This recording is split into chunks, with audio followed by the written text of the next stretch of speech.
The last session of the day today is entitled Public Perceptions, Priorities, and Solar System Exploration. My name is Heidi Hamill. I am a planetary scientist. I am pale, but I am not male, and I am not stale. This is the time for the women to take over the panels. I hope you notice that.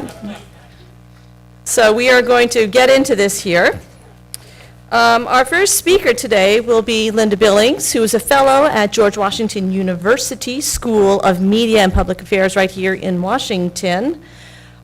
She does communications research. She has her PhD in mass communication from Indiana University, and quite a diverse field of research, including science and risk communication, social studies of science, and the rhetoric of science in space. We've certainly been hearing some rhetoric today. She has a lot of experience in many different areas, including lots of editorial work. And today, she will be talking to us about a very interesting scientific urban myth about the presence of materials that have come back from the moon, or not. So, Linda.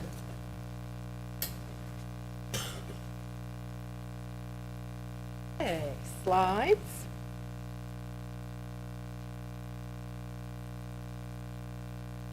Slides to be queued up. In the meantime, for those of you watching on the web, I want to say that this is a story that depends on a lot of details.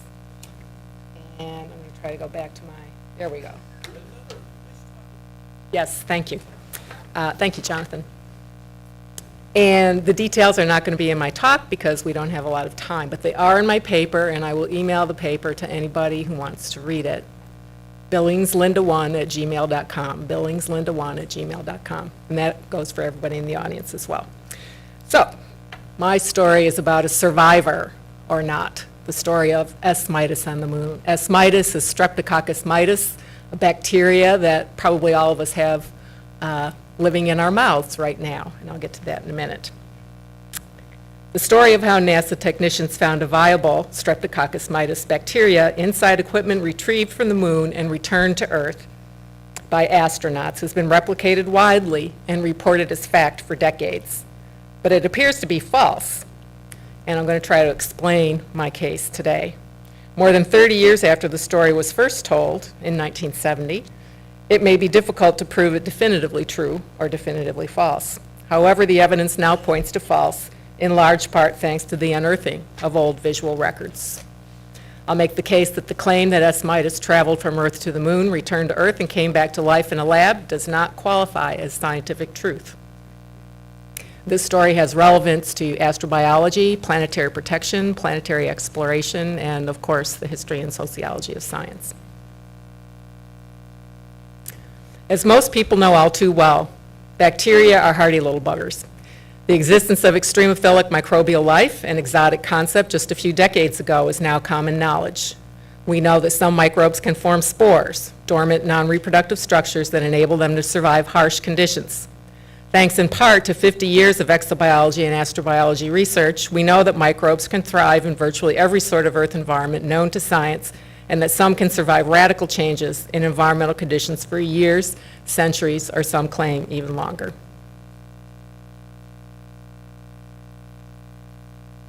Meanwhile, planetary exploration has revealed that Mars and the Jovian moons Europa, Ganymede, and Callisto may have liquid water environments that could support life as we know it.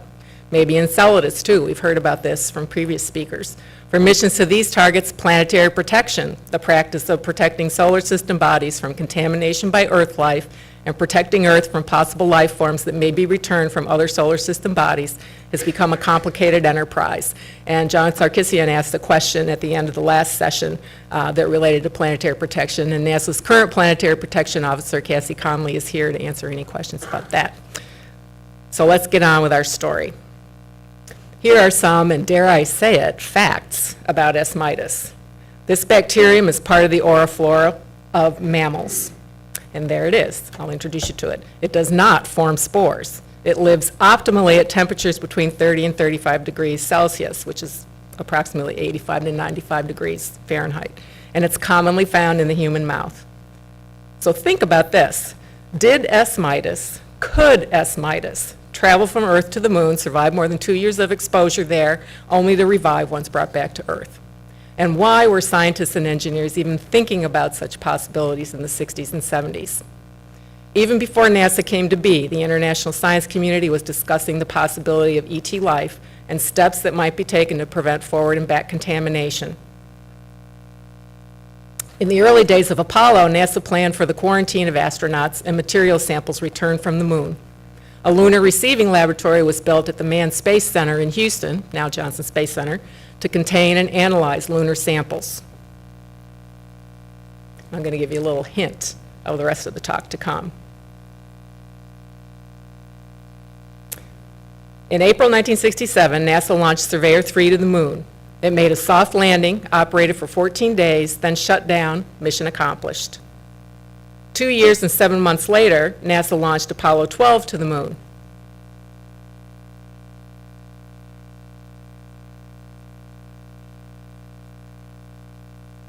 On November 19, 1969, Pete Conrad and Alan Bean landed their lunar module about 163 meters away from where Surveyor 3 sat in the ocean of storms. On November 20, the astronauts retrieved several pieces of equipment from Surveyor, including its camera. They stashed the camera in a sample pack, zipped it shut, brought it back to the lunar module, stowed it on board, and took it home to Earth. The crew returned to Earth on November 24. Photos that splashdown show they are not wearing their protective biological isolation garments. Once the astronauts were moved from their capsule to an aircraft carrier, they donned their protective garments and entered an isolation unit aboard the carrier. The pack containing the Surveyor camera was retrieved from the capsule and delivered to the Lunar Receiving Lab, where it was stored at room temperature in a Teflon bag. On January 8, 1970, Lunar Receiving Lab personnel began examining the camera. Microbial analysis came first as soon as the camera was opened. Working in a clean room environment, they performed standard microbial assays, and after 4 days of incubation, one sample apparently produced visible microbial growth. The apparently microbe-laden sample had been taken from foam embedded inside the camera. The isolate was identified with confirmation from the U.S. Public Health Service as Streptococcus mitis. In March 1971, at the second Lunar Science Conference in Houston, this is where this slide comes in, the results of this analysis were reported and later published in conference proceedings. F.J. Mitchell, a U.S. Air Force major assigned to the Preventive Medicine Division of NASA's Manned Space Center, and R.H. Ellis, a contractor working at the center, claimed that the S. mitis that had been cultured in the lab had traveled to the moon on Surveyor 3, survived on the lunar surface for 2.5 years, and once returned to Earth, revived and reproduced. This is a quote from their paper. Decontamination measures taken before the Surveyor launch did not eliminate the possibility that the spacecraft carried organisms to the moon.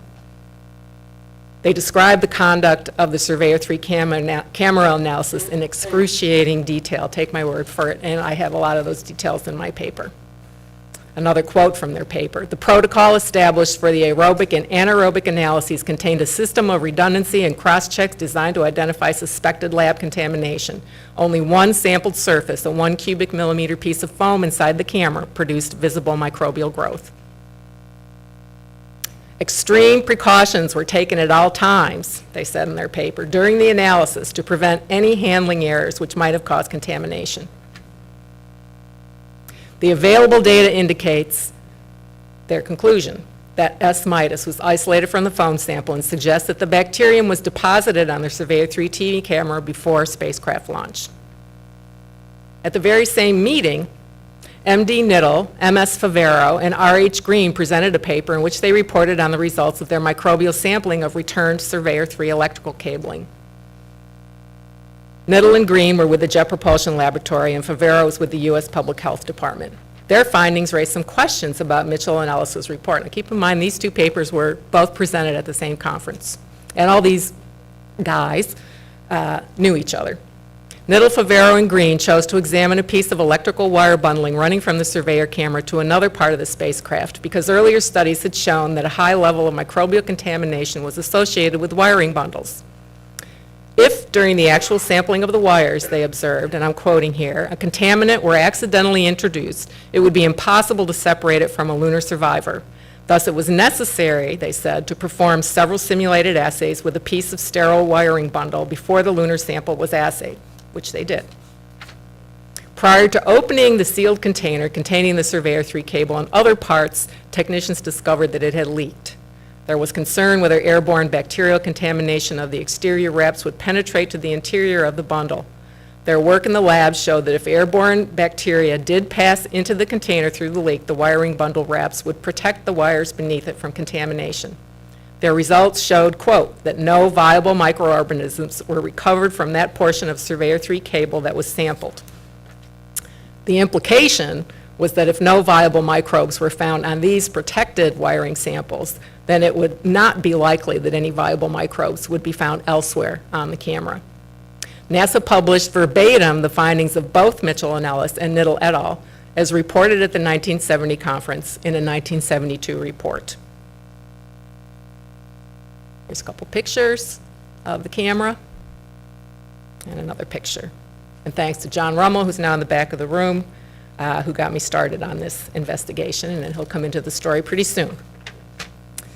In 1974, the prestigious peer-reviewed journal Annual Review of Microbiology published a paper by Jared Taylor of Johnson Space Center's Life Sciences Directorate, which he was formerly with the Preventive Medicine Division there, that reported on advances in space microbiology. In this paper, Taylor cited the Lunar Science Conference papers by Mitchell and Ellis and by Knittel et al. In his text, however, Taylor described only the findings of Mitchell and Ellis as follows, quote, components of the Surveyor 3 spacecraft, which had resided on the moon for 2.5 years, were returned during the Apollo 12 mission and analyzed for the presence of viable microorganisms, except for the presence of S. mitis, which was considered by the investigators to have been embedded within the camera body before it left the Earth. No viable microbes were recovered from any of the tested components, end quote. Over the next 3 decades, according to Science Citation Index, Taylor's paper was cited in 31 peer-reviewed journal papers in publications ranging from Icarus and Infection and Immunity to Microbiology and Molecular Biology Reviews, Microbiological Research, and Trends in Biotechnology. Meanwhile, in places ranging from NASA fact sheets, Wikipedia entries, and websites ranging from credible to dubious, the account of how S. mitis survived for 27 months on the moon and came back to life on Earth were widely reported as fact. After 30 years, somebody decided to look into the story. During his second stint as NASA's Planetary Protection Officer from 1998 to 2006, John Rummel, a microbial ecologist by training, decided to investigate the survivor claim. He talked with people knowledgeable about the Surveyor camera analysis who had indicated that clean room procedures for the analysis were less than stringent. I began doing research for planetary protection in 2002.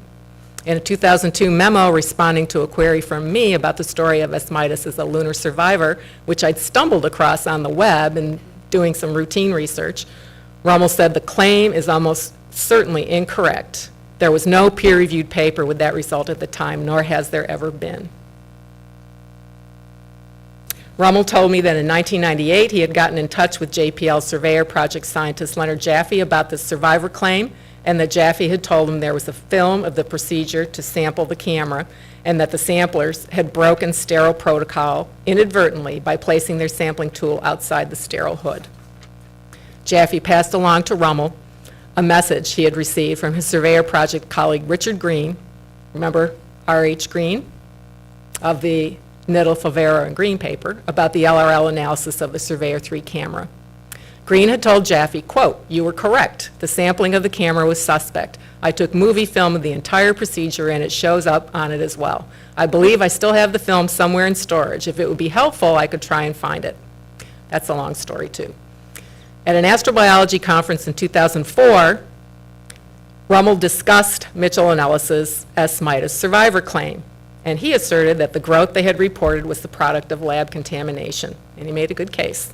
A 2004 paper on biological contamination studies of lunar landing sites, co-authored by Rummel and published in the International Journal of Astrobiology, also challenged the claim in a similar fashion. In 2006, I began exploring the story of S. Midas on the moon in earnest, searching the web for other accounts. On a NASA Goddard webpage, I found a following Science Question of the Week, provided by planetary scientist David Williams of NASA's National Space Science Data Center. The question, can anything from Earth live on the moon? The answer, yes. Scientists, the S. Midas claim was reported here as fact, and quote from this webpage, scientists concluded that the S. Midas was inside the camera originally and had managed to survive on the moon. At the same time, I found a much more detailed account of the survivor story on a Marshall Space Flight Center website, Science at NASA, dated 1998 and headlined, Earth Microbes on the Moon, 3 decades after Apollo 12, a remarkable colony of lunar survivors revisited. This account reports on, quote, an inadvertent stowaway, Streptococcus mitis, the only known survivor of unprotected space travel. How this remarkable feat of survival was accomplished only by strep bacteria remains speculative, but the significance of a living organism surviving for nearly 3 years in the harsh lunar environment may only now be placed in perspective after 3 decades of the biological revolution in understanding life in its favored conditions. Talk about rhetoric. Another official NASA record found online, the Apollo 12 Lunar Surface Journal, Surveyor Crater and Surveyor 3, includes a transcript of astronauts Conrad and Bean's conversation while they were on the lunar surface, plus post-flight commentary from them and others, in which they address the story of S. Midas on the moon. In post-flight comments, Conrad said, quote, the thing that had the bacteria in it was the television camera, the styrofoam in between the inner and outer shells. There's a report on that. I always thought the most significant thing that we ever found on the whole goddamn moon was that little bacteria who came back and lived and nobody ever said squat about it. Anyone who knows Pete Conrad would recognize that quote. And that quote was widely replicated, I think in large part because of its color. In his post-flight comments, journal contributor Ken Glover noted, quote, there is a distinct possibility that the microbes found in the Surveyor TV camera got there as a result of post-flight contamination. As of 2004, it seems generally accepted that the history of this particular microbe found in the Surveyor 3 parts will never be resolved. I also found, this is kind of disturbing, a classroom teacher sheet for grades 9 through 12 called All About Microbes, developed for a NASA-sponsored project, which is now defunct, called NASA Explores. And it repeated this survivor story as fact, citing the Marshall website as its source of information. There were many, many other sources. And beyond the universe of nasa.gov, I found further accounts of the fact that S. Midas was a survivor at reference.com, at Wikipedia, on a space.com reader forum, many, many other places. In 2006, I began contacting people at Johnson Space Center who might know something about the Surveyor camera analysis. Rummel told me Judy Alton, a curator with the JSC Astromaterials office, reportedly had a list of film and photographic records of the analysis, so I first contacted her. She found her handwritten list, provided it to us. Her colleague, Carlton Allen, referred us to John Lindsay with the Lunar and Planetary Institute's Center for Advanced Space Studies for help with our investigation. Lindsay advised that he was, quote, part of the preliminary examination team on Apollo 12, so have some feel for the way things went and would enjoy working on the data once again. I put my research on hold in late 2006 when Rummel stepped down as Planetary Protection Officer to take over the NASA astrobiology program. In 2008, Rummel left NASA and John Lindsay passed away, unrelated events. Nonetheless, Rummel still seemed determined to prove, if possible, that S. Midas survivor was actually S. Midas lab contamination. Ultimately, Rummel, Alston, and Don Morrison completed an investigation into the matter, and Rummel reported their results at a workshop in 2011. Rummel said that according to NASA records, the Surveyor 3 camera reached a maximum temperature of around 70 degrees Celsius on the moon.